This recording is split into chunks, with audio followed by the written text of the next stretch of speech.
gochaa fi yakka suukanneessa abdii raggaasaa irratti raawwate yoomillee nan morma. Ammeenya guddaa amma naga'u qaama abdii raggaasaa irratti raawwachuun nama maal jechuudha? Maalni gara jabummaan amma naga'uudhaan bakka.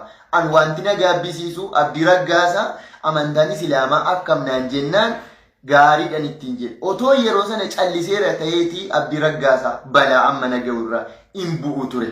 Kanaafu yaa abdii raggaasaa sittiin himaa. Situ otoo damma dhugaa jirtu dhuftee hadhooftu dhudde. Otoo jaalala labsaa jirtu jaalala labsuu dhiiftee situ dhufee jibba labse. Otoo jireenya labsaa jirtu dhuftee du'a labsite.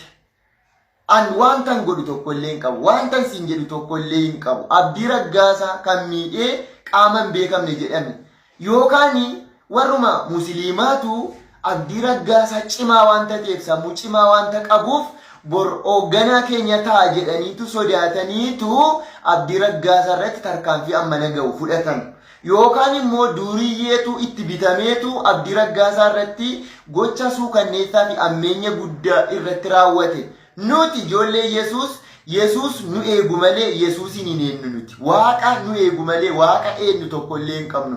Wangeela nuuf dubbatu malee wangeela dubbannuuf illee hin qabnu. Abdii raggaasaa waan fedhe yoo dubbatellee ijoollee Yesuus gumaa hin baafattu.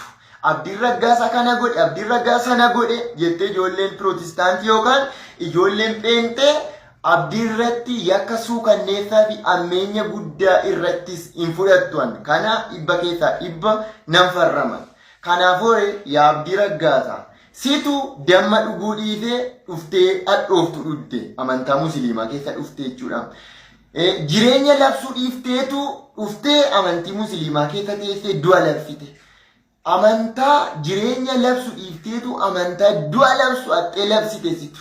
Kanaafuu abdii raggaasaatti natu balleesse. Otoo yeroo sana si jala calliseera ta'eeti yakki amma naga'u sirratti raawwatu ture. Baay'ee gadda guddaan natti dhagama. Waaqayyoon koo baga fi hambisee ammallee taanaan Yesuus si jaallata. Kottu gara Yesuusii.